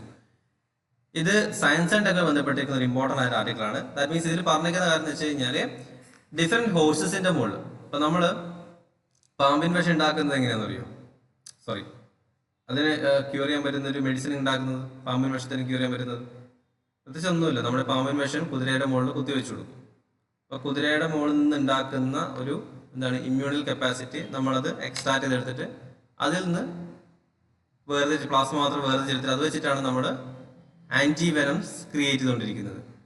അപ്പോൾ നമ്മുടെ ഏറ്റവും കൂടുതൽ എന്താണ് നമ്മുടെ ജീനും അല്ലെങ്കിൽ കുതിരയുടെ ജീനും നമ്മളിതുമായിട്ട് എപ്പോഴും മാച്ചിങ് ആണ്. അപ്പോൾ ഇപ്പം കുതിരയിൽ കണ്ടെത്തി, ഇപ്പോൾ ഹോഴ്സസിൽ കണ്ടെത്തിയിരിക്കുന്ന കാര്യം എന്ന് വെച്ച് കഴിഞ്ഞാൽ എത്ര എക്സസൈസ് ചെയ്ത് കഴിഞ്ഞാൽ BP അതിന് എന്താണ് പെർട്ടിക്കുലർ ജീനിലുള്ള ഹോഴ്സസിന്റെ BP കൺട്രോൾ ചെയ്യാൻ സാധിക്കുന്നുണ്ട് അതിന്. Okay, gene that helps races horse manage BP could help human Atlas too. അപ്പം അങ്ങനെ ഡിഫറെന്റ് ജീനിലുള്ള കുതിരകളിൽ എത്രത്തോളം എക്സസൈസ് ചെയ്താലും എത്രത്തോളം ഓടിയാലും ചാടിയാലും അതിന്റെ BP ലെവൽ എന്ന് വെച്ച് കഴിഞ്ഞാൽ ബ്ലഡ് പ്രഷർ ലെവലാണ്. ഹൈ പ്രഷറിൽ നമ്മൾ എന്താണ് ബീറ്റ് ചെയ്തുകൊണ്ടിരിക്കുന്ന സമയത്ത് വരുന്നതാണ്. അപ്പൊ അത് കുറയുന്നത് കാണുന്നുണ്ട്. ഓക്കെ, അപ്പം ഇത് BP കൂടുന്ന സമയത്താണ് ഇവൻ അറ്റ്ലസിനാണെന്നുണ്ടെങ്കിലും അധികം സ്പീഡിൽ ഓടാത്തതും, അല്ലെങ്കിൽ നമുക്ക് കൂടുതൽ വ്യായാമം ചെയ്യുന്ന സമയത്ത് നമ്മൾ കിതക്കെന്ന് പറയുന്നില്ലേ അല്ലെ, ആ സമയത്താണ് നമ്മളൊന്നും ചെയ്യാത്തത് അല്ലെ, ആ BP കൂടിക്കൊണ്ടിരിക്കുകയാണ് ചെയ്യുന്നത്. അപ്പം കുതിരകളിലാണെന്നുണ്ടെങ്കിൽ ആ BP കുറയുന്നതായിട്ടൊരു ജീൻ കണ്ടെത്തിയിട്ടുണ്ട്. സോ ആ ടെക്നോളജിയാണ് ഇവിടെ പഠിക്കേണ്ടത്. ആ ടെക്നോളജി ഉപയോഗിച്ചിട്ട് നമുക്ക് എന്ത് ചെയ്യാൻ പറ്റും, ഹ്യൂമൻ അറ്റ്ലസിൽ ഉപയോഗിക്കാൻ പറ്റും. ഇതിൽ കുറച്ച് എൻസൈംസിനെ പറ്റിയിട്ടും പ്രോട്ടീൻസിനെ പറ്റിയൊക്കെ പറയുന്നുണ്ട്. ഡിയോക്സിബോസ്, അതുപോലെ തന്നെ ഡിയോക്സി റൈബോസ്, പിന്നെ 2-3 പ്രോട്ടീൻസിനെ പറ്റിയൊക്കെ പറയുന്നത്. ആർട്ടിക്കിൾ വായിച്ചു നോക്കി കഴിഞ്ഞാൽ ആ പ്രോട്ടീൻസ് എന്താണെന്ന കാര്യങ്ങൾ ജസ്റ്റ് ഒന്ന് ഓർത്തിരിക്കാം. പിന്നെ മറ്റൊരു history point of view article ആണ് screaming mummy woman may have died in agony. അപ്പൊ സ്ക്രീമിംഗ് മമ്മി എന്ന് പറയുന്നത് സാധാരണ നമ്മുടെ ഈജിപ്തിലെ മമ്മി 1930s കണ്ടുപിടിച്ചൊരു മമ്മിയാണിത്. ഓക്കെ, ഈ മമ്മി എന്തുകൊണ്ട് സ്ക്രീമിംഗ് മമ്മി എന്ന് പറയുന്നത്, അത്രത്തോളം ഒരു ഫേഷ്യൽ മസിൽസ് നമ്മൾ എന്താണ് ഉറക്കെ കരയുന്ന പോലെയാണ് ഈ മമ്മി ഉള്ളത്. സാധാ മമ്മീസിനെ പോലെയല്ല. സാധാ മമ്മീസ് എന്ന് വെച്ച് കഴിഞ്ഞാൽ ഇന്റേണൽ ഓർഗൻസ് ഒക്കെ മാറ്റിയിട്ട് അവിടെ പലതരത്തിലുള്ള കാര്യങ്ങളൊക്കെ സ്റ്റഫ് ചെയ്ത് വെക്കും. ഓക്കെ, ആഫ്റ്റർ ലൈഫിന് വേണ്ടിയിട്ടാണ് മമ്മീസ് ഉണ്ടാക്കുന്നത്. ഇന്റേണൽ ഓർഗൻസ് മൊത്തം റിമൂവ് ചെയ്യും. എന്നിട്ട് അതിനകത്ത് കുറെ എന്താണ് ഇവരുടെ ഈ ആയുർവേദ സാധനങ്ങളൊക്കെ ആഡ് ചെയ്തിട്ടാണ്. പക്ഷെ ഈ ഒരു മമ്മീൻ്റെ അകത്ത് നോക്കുന്ന സമയത്ത് ഇന്റേണൽ ഓർഗൻസ് ഒന്നും റിമൂവ് ചെയ്തിട്ടില്ല. അതുപോലെ തന്നെ കറക്റ്റ് റാപ്പിങ്ങും കാര്യങ്ങളൊക്കെ കറക്റ്റ് ആയിരുന്നു. ഓക്കെ, ബാക്കിയെല്ലാം കറക്റ്റ് ആയിരുന്നു. അപ്പോൾ ഇതൊരു ഇൻട്രസ്റ്റിംഗ് ന്യൂസ് ആയിട്ട് മാത്രം നിങ്ങൾ കണ്ടാൽ മതി. ഓക്കെ, ഈജിപ്ഷ്യൻ സിവിലൈസേഷൻസ് കാര്യങ്ങളൊക്കെ. അപ്പോൾ അവിടെയും ഈ ഡൊമസ്റ്റിക് വയലൻസ് നടന്നു എന്നുള്ളൊരു എക്സാമ്പിളാണ് പറഞ്ഞിട്ടുള്ളത്. നിങ്ങൾ essay റൈറ്റിംഗും കാര്യങ്ങളൊക്കെ ചെയ്യുന്ന സമയത്ത് ജസ്റ്റ് ഈ പോയിന്റ് ഒക്കെ ജസ്റ്റ് ആഡ് ചെയ്തേക്കാം. പിന്നെ ആൻഷ്യൻ കാലഘട്ടം മുതലേ തന്നെ ഈ പറഞ്ഞിരിക്കുന്ന ഡൊമസ്റ്റിക് വയലൻസ് കാര്യങ്ങൾ നടന്നിട്ടുണ്ടായിരുന്നു എന്ന് വേണമെങ്കിൽ സൂചിപ്പിക്കാൻ വേണ്ടിയിട്ട് നമുക്കിത് യൂസ് ചെയ്യാം. ഓക്കെ, കാരണം സ്ക്രീമിംഗ് മമ്മി എന്നിട്ടുള്ളത് അവരുടെ ഫേഷ്യൽ മസിൽസ് കരയുന്ന പോലെയുള്ളത്. അത്രത്തോളം ആളുടെ ട്രോമാറ്റിക് സിറ്റുവേഷനിൽ പോയത് കൊണ്ടാണ് അങ്ങനത്തെ സിറ്റുവേഷൻസിലേക്ക് ഈ സ്ക്രീമിംഗ് ടൈപ്പിലേക്ക് വന്നതെന്നാണ് പറയുന്നത്. അവിടെ നമുക്ക് സ്ക്രീമിംഗ് മമ്മിയോ അതിന്റെ ഇന്റേണൽ സ്റ്റഫ് മാറ്റുമോ എന്നൊക്കെ നമുക്ക് നോക്കേണ്ടത് ആൻഷ്യൻ കാലഘട്ടത്തിൽ മുതലേ ഈ പറഞ്ഞിരിക്കുന്ന ഒരു പെട്രിയാർക്കൽ മൈൻഡ് സെറ്റോ അല്ലെങ്കിൽ എന്ത് നേരിട്ടിട്ടുണ്ടായിരുന്നവര് ഒരു ഡൊമസ്റ്റിക് വയലൻസ് നേരിട്ടു എന്നുള്ള കാര്യങ്ങൾ മാത്രം നിങ്ങൾക്ക് എവിടെയെങ്കിലും കോട്ട് ചെയ്യാൻ പറ്റും. ഈ ആർട്ടിക്കിൾ കൊണ്ട് എവിടെയെങ്കിലൊക്കെ നമുക്ക് കോട്ട് ചെയ്യാൻ. ഡൊമസ്റ്റിക് വയലൻസിനെ പറ്റിയിട്ടുള്ള GS പേപ്പർ 1 ചോദിച്ചോട്ടെ, അല്ലെങ്കിൽ 2 ചോദിച്ചോട്ടെ, അല്ലെങ്കിൽ essay റൈറ്റിംഗ് ചോദിച്ചോട്ടെ, അവിടെയൊക്കെ നമുക്ക് പറയാം 1930s കണ്ടെത്തിയിരിക്കുന്ന മമ്മീസിന്റെ അകത്തും പിന്നെ ആൻഷ്യൻ കാലഘട്ടം മുതൽ തന്നെ. കാരണം ഇത് വളരെ ഇമ്പോർട്ടന്റ് ആണ്. കാരണം നമുക്ക് കോട്ട് ചെയ്യാൻ പറ്റിയിട്ടുണ്ടെങ്കിൽ നിങ്ങൾക്ക് നല്ലൊരു എക്സ്ട്രാ സ്കോർ കിട്ടും. ഓക്കെ, ആൻഷ്യൻ കാലഘട്ടത്തിൽ മുതൽ പറഞ്ഞിരിക്കുന്ന ഈ സിറ്റുവേഷൻ ഡൊമസ്റ്റിക് വയലൻസ് ഉണ്ടോ എന്നുള്ള കാര്യങ്ങൾ അറിയില്ലായിരുന്നു. Okay, next social benefits of stock market speculations. ഇവിടെ ക്യാപിറ്റൽ ഗെയിനുമായി ബന്ധപ്പെട്ടിരിക്കുന്ന കാര്യങ്ങളാണ് പറയുന്നത്. നിങ്ങൾ ആകെ നോക്കേണ്ടത് ക്യാപിറ്റൽ ഗെയിൻ എന്താണെന്നുള്ളതാണ്. സ്റ്റോക്ക് മാർക്കറ്റ് സ്പെക്യുലേഷനിൽ നടക്കുന്ന ക്യാപിറ്റൽ ഗെയിൻ, കാരണം ഇത് ഒരു പ്യൂർലി ഒരു എന്താണ് സ്റ്റോക്ക് മാർക്കറ്റിംഗുമായി ബന്ധപ്പെട്ടിരിക്കുന്ന ആർട്ടിക്കിളാണ്. സ്റ്റോക്ക് മാർക്കറ്റിംഗ് സ്പെക്യുലേഷനിൽ കൊണ്ടുണ്ടാവുന്ന ഗവൺമെന്റിൽ ഉണ്ടാവുന്ന എക്കണോമിക് ഉണ്ടാവുന്ന ഇഷ്യൂസുകളാണ്. അപ്പൊ അത്ര വലിയ ഈസി ആയിട്ട് നമുക്കത് മനസ്സിലാവണം നിർബന്ധമില്ല. നിങ്ങൾ ഈ ആർട്ടിക്കിൾ വായിക്കുന്ന സമയത്ത് ഒരുപാട് ഡെറിവേറ്റീവ്സ് എന്നുള്ള മറ്റൊരു മെത്തേഡ് ഉണ്ട് സ്റ്റോക്ക് മാർക്കറ്റിംഗ് കാൽക്കുലേഷനിൽ. ക്യാപിറ്റൽ ഗെയിൻസ് എന്താണ് തുടങ്ങിയ കാര്യങ്ങളൊക്കെയാണ്. Capital gain directly related investment ആണ്. ഓക്കെ, ഇപ്പൊ സ്റ്റോക്ക് മാർക്കറ്റ് സ്പെക്യുലേഷൻസ് നടക്കുന്ന സമയത്ത് എക്കണോമി അപ്പിലേക്കോ ഡൗണിലേക്കോ ജസ്റ്റ് ഒന്ന് വായിച്ചു നോക്കുക. ഇതിൽ നമുക്ക് വേണ്ട 2-3 പോയിന്റുകൾ ഓർത്തുന്നത് ക്യാപിറ്റൽ ഗെയിൻ എന്താണെന്ന കാര്യങ്ങൾ മനസ്സിലാക്കുക. അതുപോലെ തന്നെ ഡെറിവേറ്റീവ്സ്, ഈ ക്യാപിറ്റൽ ഗെയിൻ കൂടി കഴിഞ്ഞു കഴിഞ്ഞാൽ എന്താണ് സംഭവിക്കുന്നത്. ഓക്കെ, ഞാനൊരു സ്റ്റോക്ക് മാർക്കറ്റിൽ വന്ന് എനിക്ക് ക്യാപിറ്റൽ ഗെയിൻ കൂടുതൽ ലഭിച്ചു എന്ന് വെച്ചാൽ ഞാൻ അടുത്തൊരു സംഭവത്തിലേക്ക് ഇൻവെസ്റ്റ്മെന്റ് ചെയ്യുന്നതാണ്. നമുക്ക് വേണ്ടത് ഇൻവെസ്റ്റ്മെന്റ് ഫെസിലിറ്റീസ് കൊടുക്കുന്നതിന് വേണ്ടിയിട്ട് ക്യാപിറ്റൽ ഗെയിൻ കൊണ്ടുവരും. അപ്പൊ അതിൽ കുറച്ച് ടാക്സുകളും കാര്യങ്ങളൊക്കെ എക്സ്ട്രാ ടാക്സുകൾ ആഡ് ചെയ്തിട്ടുണ്ട്. ഓക്കെ, ജസ്റ്റ് ഒരു ഗാംബ്ലിംഗ് പോലെ പോയിക്കൊണ്ടിരിക്കുകയാണ്. അതായത് നമ്മൾ പൈസ കടത്തുമ്പോൾ മാർക്കറ്റിംഗ് എന്താണ്, സ്റ്റോക്ക് മാർക്കറ്റിംഗ് പൈസ കടത്തുന്ന പൈസ ഇല്ലാത്ത ആളുകളിലേക്ക് പോകുന്നു. ഓക്കെ, നമ്മൾ ജസ്റ്റ് ഒരു ഗാംബ്ലിംഗ് പോലെയാണ് അല്ലെ, ഷീട്ടുകളേക്ക് പോലെയാണ്, പൈസ ഇല്ലാത്ത ആളുന്ന ആളുകളിലേക്ക് പോവുക ചെയ്യുന്നത്. അപ്പൊ അതിന് കുറച്ച് എക്സ്ട്രാ ടാക്സ് ആഡ് ചെയ്തിട്ടുണ്ടായിരുന്നു government. Okay, extra tax add ചെയ്തിട്ടുണ്ട് ഈ ഒരു ഗാംബ്ലിംഗിന്റെ ഈ ഒരു ടാക്സ് മാർക്കറ്റിംഗ് സ്റ്റോക്ക് മാർക്കറ്റിന്റെ ഇടയിലേക്ക് എക്സ്ട്രാ ടാക്സ് ആഡ്. അപ്പൊ അതുമായി ബന്ധപ്പെട്ട സമയത്ത് വന്നിരിക്കുന്ന ആർട്ടിക്കിൾ ക്യാപിറ്റൽ ഗെയിനും അതുപോലെ തന്നെ ഡെറിവേറ്റീവ്സും തുടങ്ങിയ കാര്യങ്ങളും. ആ 2-3 കാര്യങ്ങൾ മാത്രം നോക്കാം. ഓൺ ദ എഡ്ജ് എന്ന് പറയുന്ന ആർട്ടിക്കിൾസിൽ പറഞ്ഞിട്ടുള്ളത് ഇസ്രായേലുമായി ബന്ധപ്പെട്ട കാര്യങ്ങൾ. കാരണം ഇസ്രായേൽ ബെഞ്ചമിൻ നെതന്യാഹു എന്താണ് അൺകണ്ടീഷണൽ ആയിട്ടുള്ള അറ്റാക്കിങ് കാര്യങ്ങളൊക്കെ നടത്തിക്കൊണ്ടിരിക്കുകയാണ്. ഇവൻ തോ റീസെന്റ് ആയിട്ട് ഹമാസ് ലീഡർ ഹെസ്ബുള്ളയുടെ മരണത്തോട് കൂടിയിട്ടാണെന്നുണ്ടെങ്കിലും അത് നിർത്തുന്നില്ല. കൺട്രീസ് ആയിട്ട് ഇസ്രായേൽ എന്ത് ചെയ്തുകൊണ്ടിരിക്കുകയാണ്, ഒരു അൺട്രസ്റ്റ് വെസ്റ്റേൺ ഏഷ്യൻ കൺട്രീസിൽ ഒരു അൺട്രസ്റ്റ് ക്രിയേറ്റ് ചെയ്തുകൊണ്ടിരിക്കുകയാണ്. കൺട്രീസ് ആയിട്ടുള്ള അറ്റാക്ക് നടന്നുകൊണ്ടിരിക്കുകയാണ്. ഇവൻ തോ മറ്റ് കൺട്രീസിനെ പോലും ബാധിച്ചു, ലെബനൻ പോലുള്ള കൺട്രീസിനെ പോലും ബാധിച്ചു എന്നുള്ളത് നമ്മൾ ഇന്നലെ നോക്കിയതാണ്. ഓക്കെ, അപ്പൊ ഇതിൽ ഇമ്പോർട്ടന്റ് കാര്യം എന്ന് വെച്ച് കഴിഞ്ഞാൽ ഈ അൺട്രസ്റ്റ് ആക്ടിവിറ്റീസ്, ഇസ്രായേലിൽ നടക്കുന്ന ഈ ആക്ടിവിറ്റീസ് എങ്ങനെ നമുക്ക് കുറക്കാൻ പറ്റും. ഇപ്പൊ വേൾഡ് ലീഡേഴ്സ് ഇതിനെപ്പറ്റി എന്തൊന്നും മിണ്ടാതിരിക്കുന്നത്. കാരണം ഇസ്രായേലുമായിട്ട് എപ്പോഴും നല്ല സപ്പോർട്ടീവായി നിൽക്കുന്നതാണ് USA. അപ്പൊ US ഒന്നും മിണ്ടുന്നില്ല. ഇനിയിപ്പം വൺസ് ഈ പാലസ്തീൻ ഇഷ്യൂ സംഭവിച്ചു കഴിഞ്ഞാൽ ഇറാൻ ഈ ഫ്രണ്ടിലേക്ക് വരും. ഓക്കെ, കാരണം ഇറാൻ ഇതിനകത്തേക്ക് വരാനുള്ള സാധ്യത വളരെ കൂടുതലാണ്. വൺസ് ഇറാൻ വന്നു കഴിഞ്ഞാൽ ഓട്ടോമാറ്റിക്കലി ഇസ്രായേൽ സപ്പോർട്ട് ചെയ്യാൻ വേണ്ടിയിട്ട് ആര് വരും, USA വരും. അങ്ങനെ ഇസ്രായേൽ സപ്പോർട്ട് വന്നു കഴിഞ്ഞാൽ ഇന്ത്യ തീർച്ചയായിട്ടും USA കൂടിയിരിക്കും നിൽക്കും, ഇസ്രായേലിന് കൂടെ നിൽക്കും. ഓക്കെ, ഇന്ത്യ പലപ്പോഴും അങ്ങനെ നിൽക്കാറില്ല, ബട്ട് അങ്ങനത്തെ കണ്ടീഷൻ വന്നു കഴിഞ്ഞാൽ ഇന്ത്യക്ക് എപ്പോഴും ഒരു നോൺ അലൈൻമെന്റ് സ്ട്രാറ്റജിയാണ്. ഓക്കെ, ഇന്ത്യ എപ്പോഴും ഫോക്കസ് ചെയ്തുകൊണ്ടിരുന്നത് നോൺ അലൈൻമെന്റ് ആണ്, ആരുടെ കൂടെയും കൂടിച്ചേരില്ല എന്നുള്ളതാണ്. സോ അങ്ങനെ എന്തെങ്കിലും പോയി കഴിഞ്ഞാൽ അതൊരു വേൾഡ് വാറിലേക്ക് പോകുന്ന സിറ്റുവേഷൻസ് ക്രിയേറ്റ് ചെയ്യാൻ സാധ്യതയുണ്ട്. സോ ഇസ്രായേലിന്റെ ഈ ഒരു ആക്ടിവിറ്റീസിന് നമുക്ക് US ലെഡ് കോളിഷൻ ഒക്കെ പറയുന്നുണ്ട്. ഇസ്രായേലിന്റെ ഈ ഒരു ആക്ടിവിറ്റീസ് കുറക്കേണ്ടത് ഇമ്പോർട്ടന്റ് ആയിട്ടുള്ള കാര്യമാണ്. വേൾഡ് ലീഡേഴ്സ് അതിനാവശ്യമായിട്ടുള്ള കാര്യങ്ങൾ എടുക്കണം എന്ന് മാത്രമേ നമുക്ക് ഇതിൽ ഇൻ മെയിൻസ് പെർസ്പെക്റ്റീവില് നോക്കാനുള്ളൂ. ഇത് മെയിൻസ് പെർസ്പെക്റ്റീവ് ആർട്ടിക്കിൾ കേട്ടോ. So then the issue of institutional violence. Institutional violence വെച്ചാൽ എന്താണ്? ബേസിക്കലി ഈ പറഞ്ഞിട്ടുള്ള ഡൊമസ്റ്റിക് വയലൻസിനാണ് ആക്ച്വലി ഇൻസ്റ്റിറ്റ്യൂഷണൽ വയലൻസ് എന്ന് ബേസിക്കലി പറയുന്നത്. ഓക്കെ, ഇൻ ജനറൽ പെർസ്പെക്റ്റീവിൽ ഇതിന് ഇൻസ്റ്റിറ്റ്യൂഷണൽ വയലൻസ് എന്ന് പറയും. അപ്പം ഇപ്പൊ ഇൻസ്റ്റിറ്റ്യൂഷണൽ വയലൻസിന് എന്തെങ്കിലും ഒരു ഇൻസ്റ്റിറ്റ്യൂഷൻ എന്ന് പറയുന്നത് ഒരു പ്രക്രിയയാണ്, ഒരു ഏരിയ കേട്ടോ. ഇപ്പൊ ജോബ് പ്ലേസ് ഇൻസ്റ്റിറ്റ്യൂഷൻ ആയിട്ട് പറയും. ഇപ്പൊ സാധാരണ ഇൻസ്റ്റിറ്റ്യൂഷൻ എന്താണ്, നമ്മൾ പഠിക്കുന്ന ഏരിയാസിന് നമ്മൾ ഇൻസ്റ്റിറ്റ്യൂഷൻ എന്ന് പറയുന്നത്. വീട് ഒരു ഇൻസ്റ്റിറ്റ്യൂഷനാണ്, മാരേജ് ഒരു ഇൻസ്റ്റിറ്റ്യൂഷനാണ്. ഓക്കെ, അപ്പൊ ഇൻസ്റ്റിറ്റ്യൂഷണൽ വയലൻസ് വെച്ച് കഴിഞ്ഞാൽ ഇതിനകത്തൊക്കെ നടക്കുന്ന വയലൻസിനൊക്കെ നമ്മൾ ഇൻസ്റ്റിറ്റ്യൂഷണൽ വയലൻസ് എന്നാണ് പറയാറുള്ളത്. അപ്പൊ ഇവിടെ ഈ ആർട്ടിക്കിൾ പറഞ്ഞിരിക്കുന്നതെന്ന് വെച്ച് കഴിഞ്ഞാൽ ഏകദേശം ഡൊമസ്റ്റിക് വയലൻസ് ആണ്. അപ്പം ഇന്ത്യയിലെ വോട്ട് ബാങ്കിലാണ് സ്റ്റാർട്ട് ചെയ്യുന്നത്. ഇന്ത്യയിലെ വോട്ട് ബാങ്ക് എന്ന് പറയുന്ന സമയത്ത് ഏകദേശം 50% കാൻഡിഡേറ്റ്സ് ഇലക്ഷൻസിൽ കൂടുതലും ഈ കാൻഡിഡേറ്റ്സ് ആയിട്ട് വരുന്നത്, കാൻഡിഡേറ്റ്സ് അല്ല, വോട്ടേഴ്സ് കൂടുതലും വുമൻസ് ആണെങ്കിൽ പോലും വുമൻസിന് ആവശ്യമായ പ്രൊട്ടക്ഷൻ ഒരു പൊളിറ്റിക്കൽ പാർട്ടീസും ഒരു ഇലക്ഷൻ അജണ്ടാസിന്റെ അതിൽ പറയുന്നില്ല എന്നാണ് ആർട്ടിക്കിൾ തുടങ്ങുന്നത് അങ്ങനെയാണ്. കാരണം വുമൻസിന്റെ ഒരു ഇമ്പോർട്ടൻസ് കാണിക്കുകയാണ്. ഇപ്പോഴത്തെ ഇലക്ഷൻ പ്രൊസീജിയർ ആണെങ്കിൽ അത്രത്തോളം വുമൻസ് ഇന്ത്യയിൽ അവൈലബിൾ ആയിട്ടുണ്ട് എന്നാണ് പറയുന്നത്. ബട്ട് പിന്നീട് പറഞ്ഞിരിക്കുന്ന ജെൻഡർ ബേസ്ഡ് ആയിട്ടുള്ള വയലൻസ്, ദാറ്റ് മീൻസ് അത് പ്രിസ്യൂം ചെയ്യുന്നത് ഇൻകറക്റ്റ് ആയിട്ടുള്ള അപ്രോച്ചിലാണ്. ദാറ്റ് മീൻസ് ഇന്ത്യയിൽ 1% മാത്രമേ എന്തുള്ളൂ, ഡൈവോഴ്സ് റേറ്റ് ഉള്ളൂ എന്ന് പറയുന്നത്. ഓക്കെ, അപ്പൊ ഡൈവോഴ്സ് റേറ്റിന് ബേസ് ചെയ്തിട്ട് ഡൊമസ്റ്റിക് വയലൻസ് ഇല്ല എന്ന് നമുക്ക് പറയാൻ പറ്റില്ല. കാരണം ഡൈവോഴ്സിലേക്ക് പോകാൻ ആവശ്യമുള്ള കണ്ടീഷൻ ഇവർക്ക് കാണുന്നില്ല. എന്താ UK അല്ലെങ്കിൽ മറ്റ് ഡെവലപ്ഡ് കൺട്രീസിൽ ഡൈവോഴ്സ് റേറ്റ് വളരെ വളരെ കൂടുതലാണ്. ഓക്കെ, ബിക്കോസ് അവിടെ ചെറിയൊരു ഡൊമസ്റ്റിക് വയലൻസ് ഉണ്ടായാൽ പോലും എന്ത് സംഭവിക്കും, ഓട്ടോമാറ്റിക്കലി ഡൈവോഴ്സ് എന്ന കണ്ടീഷൻസിലേക്കാണ് പോകുന്നത്. ഇവിടെ എത്രത്തോളം അനുഭവിച്ചു കഴിഞ്ഞാൽ പോലും സൊസൈറ്റിയിലായിട്ടുള്ള കുറച്ച് ഇഷ്യൂസുകളും കാര്യങ്ങളുള്ളത് കൊണ്ട് ഓട്ടോമാറ്റിക്കലി എന്ത് സംഭവിക്കും, ഈ ഡൈവോഴ്സ് എന്ന് പറഞ്ഞിരിക്കുന്ന ഹയർ എൻഡ് കാറ്റഗറിയിലേക്ക് പോയില്ല, ബട്ട് അതെല്ലാം സഹിച്ചുകൊണ്ടിരിക്കും. ഓക്കെ, ഇതിൽ പല ഭാഗത്തും അത് സഹിച്ചുകൊണ്ടിരിക്കും. അപ്പൊ വുമൻസിന്റെ ആ ഒരു കാര്യമാണ്. അപ്പൊ inequality in gender based violence. അപ്പൊ നിങ്ങൾ ഈ ഡാറ്റാസുകൾ നോക്കരുത്, 1% ഡൈവോഴ്സ് റേറ്റോ കാര്യങ്ങളോ നോക്കരുത്. നിങ്ങൾ ഇൻ റിയൽ ടൈം സിറ്റുവേഷൻസിലേക്ക് നോക്കണം.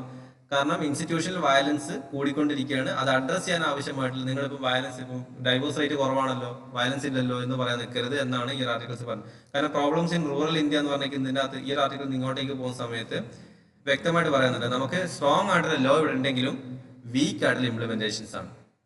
ലോ ഭയങ്കര സ്ട്രോങ് ആണ്, പ്രൊട്ടക്റ്റീവ് ആയിട്ടുള്ള ലോ ആണെന്നെങ്കിൽ പോലും ഇംപ്ലിമെന്റ് ചെയ്യുന്നത് എങ്ങനെയാണ്, വളരെ വീക്ക് ആയിട്ടാണ് ഇതിന്റെ ഇംപ്ലിമെന്റേഷൻ പോയിക്കൊണ്ടിരിക്കുന്നത്. ഓക്കെ, പക്ഷേ ഞാൻ അവർക്ക് ആക്സസ് ചെയ്യാൻ പറ്റുന്നില്ല. റൂറൽ ഏരിയയിലേക്ക് പോകുന്ന സമയത്ത് വുമൻസിന് എന്തെങ്കിലും വയലൻസ് നേരിട്ട് കഴിഞ്ഞാൽ അവർക്ക് ആക്സസ് ചെയ്യാനുള്ള ഫെസിലിറ്റീസ് ഇല്ല. ഓക്കെ, അല്ലെങ്കിൽ അവർക്ക് ഇതിനകത്തേക്ക് നിങ്ങൾക്ക് ഇത്രത്തോളം പ്രൊട്ടക്ഷൻ ഉണ്ട് എന്നുള്ള കാര്യങ്ങൾ അവരറിയപ്പെടുന്നില്ല. Okay, so then powering India's future എന്ന് പറയുന്ന ആർട്ടിക്കിളാണ്. ഈ ഒരു ആർട്ടിക്കിൾസിന്റെ അകത്ത് നമ്മുടെ ഫ്യൂച്ചർ ലെവലിലേക്ക് എങ്ങനെയാണ് 2013ലേക്ക് റിന്യൂവബിൾ എനർജി സോഴ്സസ് കൂടുതലും ഇൻക്ലൂഡ് ചെയ്യാം. ഓക്കെ, കാരണം പോസ്റ്റ് പാൻഡമിക്കിന് ശേഷം നമുക്ക് ഒരുപാട് എനർജി ക്രൈസിസ് വന്നിട്ടുണ്ടായിരുന്നു. ഇനി ഈ ക്രൈസിസ് ഏകദേശം 2030 ആവുന്നുള്ളത് 500 GW പവർ അല്ലെങ്കിൽ അതിനേക്കാൾ കൂടുതൽ പവർ റിന്യൂവബിൾ എനർജി സോഴ്സിൽ നിന്ന് ഉണ്ടാക്കണം. കാരണം നമുക്ക് ഒന്നാമത്തെ കാര്യം എന്ന് വെച്ച് കഴിഞ്ഞാൽ എനർജി ഇവിടെ ഭയങ്കരമായിട്ട് കുറഞ്ഞുകൊണ്ടിരിക്കുകയാണ്, പോപ്പുലേഷൻ കൂടിക്കൊണ്ടിരിക്കുകയാണ്, എനർജിയുടെ യൂസേജ് കൂടിക്കൊണ്ടിരിക്കണം. ഓട്ടോമാറ്റിക്കലി നമുക്ക് ഈ പറഞ്ഞിരിക്കുന്ന റിസോഴ്സ് ഇപ്പോൾ കൽക്കരി ആണെങ്കിലും കാര്യം ഇപ്പം തെർമൽ പവർ പ്ലാന്റ് ഒക്കെയാണ് കൂടുതലുള്ളത്. ഓക്കെ, അത് ഇവിടെ ഇന്ത്യയിൽ അധികം യൂസ് ചെയ്യാൻ പറ്റില്ല. കാരണം നമ്മൾ നെറ്റ് സീറോ കാർബൺ എമിഷൻ 2030 കൂടിയിട്ടുള്ള ഒരു പ്ലഡ്ജ് ഉണ്ട്. ഓക്കെ, ഇന്ത്യക്ക് നെറ്റ് സീറോ കാർബൺ എമിഷൻ. അപ്പോൾ അതിലേക്ക് എത്തിക്കണമെന്നുണ്ടെങ്കിൽ കാർബൺ എമിഷൻ കുറക്കണ്ടേ? കൽക്കരിയാണല്ലോ ഏറ്റവും കൂടുതൽ കാർബൺ എമിറ്റ് ചെയ്യുന്നത്. കൽക്കരി കത്തിച്ചിട്ടാണ് തെർമൽ പവർ പ്ലാന്റ് ഉണ്ടാകുന്നത്. അപ്പം അതിൻ്റെയൊക്കെ ഉപയോഗം കുറച്ചിട്ട് renewable energy source, that means water എന്നായിക്കോട്ടെ, hydro electric power station renewable ആണ്, അതുപോലെ തന്നെ സോളാർ, അതുപോലെ തന്നെ ഓഷ്യൻ ടൈഡ്സ്. സോ അതിലേക്ക് കൂടുതൽ ഫോക്കസ് ഏകദേശം 2030 കൂടിയിട്ട് 500 GW എത്തിക്കുക. ഇതിൽ ഒരു സ്മാർട്ട് മീറ്ററിംഗ് ഒക്കെ പറയുന്നുണ്ട്. സ്മാർട്ട് മീറ്ററിംഗ് എന്താണ്, അതുകൊണ്ട് എങ്ങനെയാണ് നമ്മൾ ഈ പറഞ്ഞിരിക്കുന്ന ലെവലിലേക്ക് എത്തിക്കുന്ന കാര്യങ്ങൾ. അപ്പോൾ ഈ ആർട്ടിക്കിൾ പറഞ്ഞ പവറിംഗ് ദി ഇന്ത്യാസ് ഫ്യൂച്ചർ എന്ന് പറയുന്നത് ഒരു ആർട്ടിക്കിളാണ്. Then Maharashtra prisons bill hit or miss. ഈ ആർട്ടിക്കിൾ ജസ്റ്റ് നിങ്ങളൊന്ന് വായിച്ചു നോക്കുക കേട്ടോ, നീട്ടി പോകുന്നില്ല. 9:15 അടുത്തായി. പ്രത്യേകിച്ച് ഒന്നുമില്ല, നമ്മുടെ മഹാരാഷ്ട്രയിലുള്ള പുതിയ ഭാരതീയ ന്യായ സംഹിത അതുമായി ബന്ധപ്പെട്ട് മഹാരാഷ്ട്രയിൽ പുതിയൊരു പ്രസന്റ് ബില്ല് കൊണ്ടുവന്നിട്ടുണ്ട്. ആ പ്രസന്റ് ബിൽ എന്ന് വെച്ച് കഴിഞ്ഞാൽ കുറച്ച് കാര്യങ്ങൾ സ്ട്രിഞ്ചന്റ് ആക്കുക, കുറച്ച് കാര്യങ്ങൾ യൂസ് ചെയ്യുക എന്നുള്ള കാര്യങ്ങൾ മാത്രമാണ്. ഓക്കെ, ഇന്ന കാര്യങ്ങൾ. ദാറ്റ് മീൻസ് പ്രസൻസ് എന്ന് പറഞ്ഞിരിക്കുന്നത് ഏത് ലിസ്റ്റിലാണ് വരുന്നത്? സ്റ്റേറ്റ് ലിസ്റ്റിലാണ് പ്രസൻസ് ബന്ധപ്പെട്ട കാര്യങ്ങൾ, സ്റ്റേറ്റ് ലിസ്റ്റിലാണ് നോക്കുന്നത്. ഓക്കെ, അപ്പം മഹാരാഷ്ട്രയിലുള്ള prisons and correction service bill 2024 പറഞ്ഞിട്ടുള്ള കാര്യം എന്ന് വെച്ച് കഴിഞ്ഞാൽ എന്തൊക്കെ കുറച്ച് ചേഞ്ചസുകൾ ഉണ്ടായിട്ടുണ്ട്. പുതിയ ബില്ലിനകത്തുള്ള വന്നിരിക്കുന്ന പ്രൊപ്പോസൽ ആയിട്ടുള്ള അമെൻമെന്റ്സുകൾ, അതോറിറ്റീസ് ആയിക്കോട്ടെ, അതുപോലെ തന്നെ അവരുടെ അലോക്കേഷൻ ആയിക്കോട്ടെ, തുടങ്ങിയിരിക്കുന്ന കാര്യങ്ങളാണ്. അതാണ് ഈ ആർട്ടിക്കിൾസിൽ പറയുന്നത്. ഓക്കെ, സോ ജസ്റ്റ് ആ ബില്ല് എന്താണെന്നുള്ള കാര്യങ്ങൾ ഓർത്തിരുന്നാൽ മതി. Then on door step delivery of alcohol. വീട്ടുമുറ്റത്തേക്ക് എന്ത് കിട്ടും? മദ്യം കിട്ടുന്ന പരിപാടിയാണ് on door step delivery of alcohol. അപ്പം ഇതിന്റെ പോസിറ്റീവ് ആൻഡ് നെഗറ്റീവ് സൈഡ് അതാണ് ഈ ആർട്ടിക്കിൾ പറയുന്നത്. വായിച്ചു നോക്കിയാൽ മതി, സിമ്പിൾ ആയിട്ടുള്ള ആർട്ടിക്കിളാണ്. അപ്പം ഡോർ സ്റ്റെപ്പ് ഡെലിവറി എന്താണ് ഉപയോഗം? ഒന്നാമത്തെ ഒരു ഗുണം എന്താണ്? വീട്ടിലേക്ക് മദ്യം എത്തിക്കാന്ന് വെച്ച് കഴിഞ്ഞാൽ വീട്ടിലേക്ക് മദ്യം എത്തിച്ച് എന്തുണ്ടാവുന്നു? എന്താ പറഞ്ഞ അപകടങ്ങൾ കുറവായിരിക്കും അല്ലെ? മദ്യപിച്ച് വാഹനം ഓടിക്കുന്നതാണ് ഏറ്റവും കൂടുതൽ ഫാറ്റലിറ്റി. മദ്യപിച്ച് വാഹനം ഓടിക്കുന്നതാണ് ഏറ്റവും കൂടുതൽ റോഡ് ആക്സിഡൻസ് ഉണ്ടാവുന്നതിന് കാരണം. അപ്പൊ അതങ്ങോട്ട് കുറഞ്ഞു കിട്ടും. ഓക്കെ, വാർപ്പ അടിക്കേണ്ട പരിപാടി ഒന്നും ഉണ്ടാവില്ല, വീട്ടിൽ തന്നെ സാധനത്തല്ലോ. ഒന്നാമത്തെ കണ്ടീഷൻ അതാണ് പറയുന്നത്. അതുപോലെ തന്നെ വയലൻസ്. അപ്പൊ എവിടെ നിന്നാണ് ഇപ്പം പുറത്ത് നിന്ന് ഇപ്പം ഡൊമസ്റ്റിക് വയലൻസ് നമ്മളിപ്പം പറഞ്ഞു കഴിഞ്ഞു. ഡോർ സ്റ്റെപ്പ് ഡെലിവറി പലപ്പോഴും ഡൊമസ്റ്റിക് വയലൻസ് കുറക്കാൻ സാധ്യതയുള്ള സംഭവമായിരിക്കും. ഓക്കെ, കാരണം ആൽക്കഹോൾ വർക്ക് ചെയ്യുന്നതിന്റെ കണ്ടീഷൻസ് ഉണ്ട്. അത് ഇതിനകത്ത് ആർട്ടിക്കിൾ പറയുന്നുണ്ട്. വീട്ടിൽ നിന്ന് വെള്ളമടിക്കുന്ന സമയത്ത് ഉണ്ടാകുന്ന ഈ ഡൊമസ്റ്റിക് വയലൻസുകൾ കുറയും പുറത്ത് നിന്ന് കൺസ്യൂം ചെയ്ത് വരുന്ന സമയത്തും. പിന്നെ അതിൽ പറഞ്ഞിരിക്കുന്ന കാര്യം കൺസപ്ഷൻ റേറ്റ് കൂടുമോ കുറയുമോ എന്നുള്ളതാണ്. കൺസപ്ഷൻ റേറ്റ് കൂടിക്കൊണ്ടിരിക്കും. ഓക്കെ, ഓട്ടോമാറ്റിക്കലി എത്തുന്നത്. പക്ഷെ ഗവൺമെന്റ് എന്ത് കൊണ്ടുവരും? ടാക്സ് അങ്ങോട്ട് കൂട്ടും, പൈസ കൂട്ടും ഇതിന്റെ. ഇതാണ് on door step delivery of alcohol എന്ന് പറയുന്നത്. Then why was custom duty hikes imposed for lab chemicals. Recent ആയിട്ട് ബഡ്ജറ്റിന്റെ അകത്ത് നിർമ്മല സീതാരാമൻ എന്ത് കൊണ്ടുവന്നു? ലബോറട്ടറി കെമിക്കൽസിൽ ഇപ്പം ചില chemicals reagents, enzymes, that means laboratory chemicals കാറ്റഗറിയിൽ പെടുത്തിരിക്കുന്ന കാര്യങ്ങൾക്ക് എന്താണ് കസ്റ്റംസ് ഡ്യൂട്ടി ഹൈക്ക് ചെയ്തിട്ടുണ്ട്. അപ്പൊ ഇവിടുത്തെ ഒരു ഇമ്പോർട്ടന്റ് കാര്യം എന്ന് വെച്ച് കഴിഞ്ഞാൽ എത്തനോൾ. ഓക്കെ, റീനാച്ചർ എത്തനോൾ എന്ന് പറഞ്ഞിട്ടുള്ളത് ഡീനാച്ചർ എത്തനോൾ ആണെന്ന് പറഞ്ഞോ ഉണ്ടായിരുന്നു.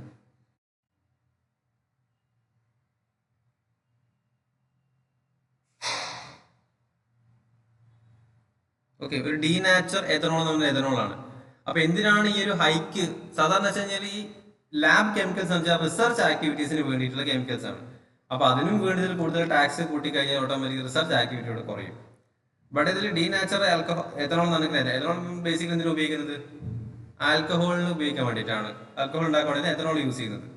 അവർ എന്ത് ചെയ്യുന്നത് വെച്ച് കഴിഞ്ഞാൽ ഈ ലാബ് കെമിക്കൽ റിസർച്ചിന് ആവശ്യമുള്ള കാര്യങ്ങളിൽ ഡ്യൂട്ടി കുറവാണ്. അപ്പോൾ കുറഞ്ഞ ഡ്യൂട്ടീൻ്റെ അകത്ത് ഈ എത്തനോൾ ഡീനാച്ചുറൽ എത്തനോൾ കൊണ്ടുവന്നതിന് ശേഷം ഈ എത്തനോൾ യൂസ് ചെയ്യും. ഓക്കെ, മദ്യം ഉണ്ടാക്കുന്നുണ്ട് എത്തനോൾ യൂസ് ചെയ്യും. അപ്പോൾ ആക്ച്വലി അതിന്റെ റിസർച്ച് വർക്കിനല്ല പോകുന്നത്. അപ്പോൾ അങ്ങനത്തെ ഒരു സംഭവം വന്നുകൊണ്ടാണ് ഈ ലാബ് കെമിക്കൽസിന് കംപ്ലീറ്റ്ലി എന്ത് കൊടുത്തിട്ടുള്ളത്, ഒരു ടാക്സ് ഹൈക്ക് കൊടുത്തിട്ടുണ്ടായിരുന്നത്. ഗവൺമെന്റ് ഓട്ടോമാറ്റിക് ടാക്സ് ഹൈക്ക് കൊടുത്തു. ആ ടാക്സ് ഹൈക്ക് കൊടുത്ത സമയത്ത് ആളുകൾ വന്നിട്ട് മറ്റേ സയന്റിസ്റ്റുകൾ വന്ന് ചോദ്യം ചെയ്തു, പ്രൊട്ടസ്റ്റ് തുടങ്ങി.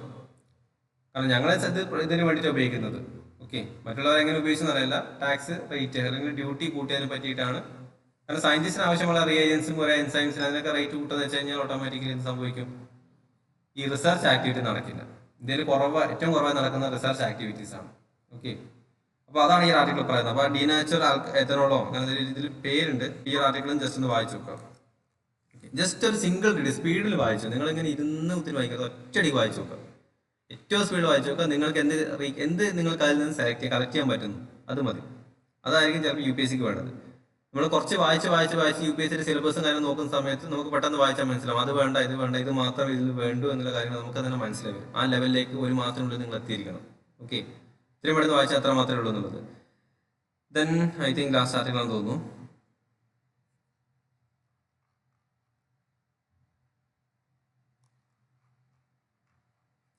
പറഞ്ഞു കഴിഞ്ഞാൽ ഒരുപാട് ആർട്ടിക്കിൾസ് പറയാനുണ്ട് കേട്ടോ ന്യൂസ് പേപ്പറിൽ.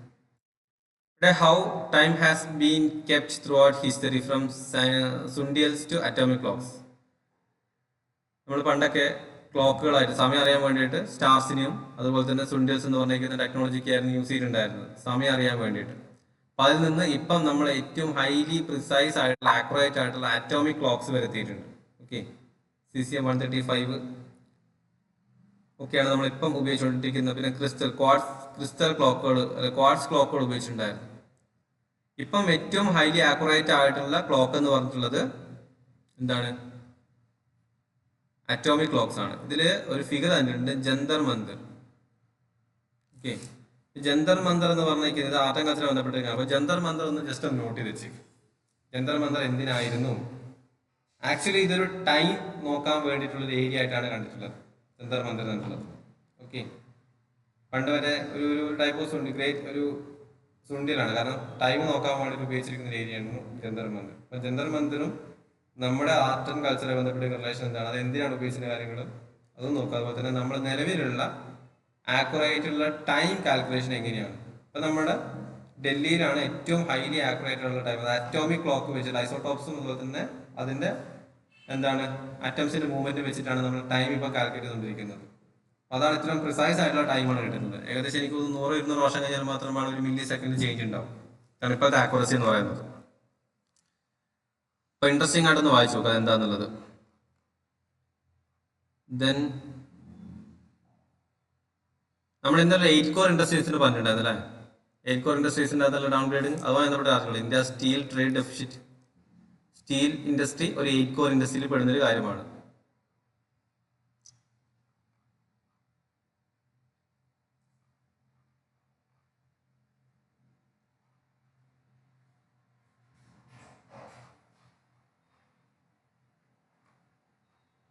ഓക്കെ, സോ പിന്നീട് വേൾഡ് ന്യൂസിലേക്ക് വരുന്ന സമയത്ത് വീണ്ടും സെയിം നമ്മുടെ ബംഗ്ലാദേശ് ഇഷ്യൂസ് ആണ്. കംപ്ലീറ്റ്ലി ബംഗ്ലാദേശ് ഇഷ്യൂസ് ആണ് വരുന്നത്.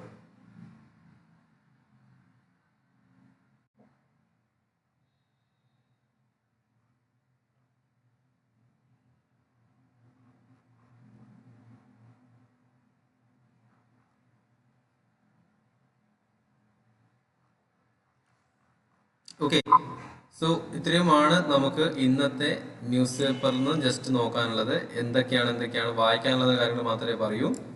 ആ ഒരു പോയിന്റ് ഓഫ് വ്യൂവിൽ നോട്ട് മേക്ക് ചെയ്യുക. വേൾഡ് ന്യൂസ് അതുപോലെ തന്നെ ബിസിനസ് ന്യൂസ് നമുക്ക് പതുക്കെ ബിസിനസ് ന്യൂസ് കുറച്ചുകൂടി നിങ്ങൾക്ക് ടഫ് ആയിരിക്കും എക്കണോമിക് പെർസ്പെക്റ്റീവ്. അത് നമുക്ക് ഓരോ സെഷൻ കഴിയുന്ന സമയത്ത് നമുക്ക് ഇതിന്റെ ടഫ്നെസ് കൂട്ടിക്കൊണ്ടിരിക്കാം. ടഫ്നെസ് വളരെ കുറവാണ്, കൂട്ടി പറഞ്ഞുതരാം. പിന്നെ എത്രയൊന്നും പറഞ്ഞില്ല, ജസ്റ്റ് ആ ആർട്ടിക്കിൾ എന്താണ് വായിക്കുന്നത് മാത്രമേ പറയൂ. കാരണം നമ്മൾ 20 മിനിറ്റ് കൊണ്ട് തീർക്കേണ്ട എന്താണ് സെഷനാണ്. ഓക്കെ, സോ എനിവേ നമ്മുടെ നെക്സ്റ്റ് ജോഗ്രഫി ഇന്ന് നമ്മൾ സ്റ്റാർട്ട് ചെയ്യുന്ന എവല്യൂഷൻ ഓഫ് എർത്ത് ആയിരിക്കും. എവല്യൂഷൻ ഓഫ് എർത്തിൽ ക്ലാസ് നമുക്ക് 10 o'clock സ്റ്റാർട്ട് ചെയ്യാം. 20 minutes കൊണ്ട് ആർക്കും ഫുഡ് കഴിച്ച് വരാൻ പറ്റില്ല. അപ്പോൾ 10 o'clock ക്ലാസ് റീസ്റ്റാർട്ട് ചെയ്യാം. ഓക്കെ, 12:30 വരെ.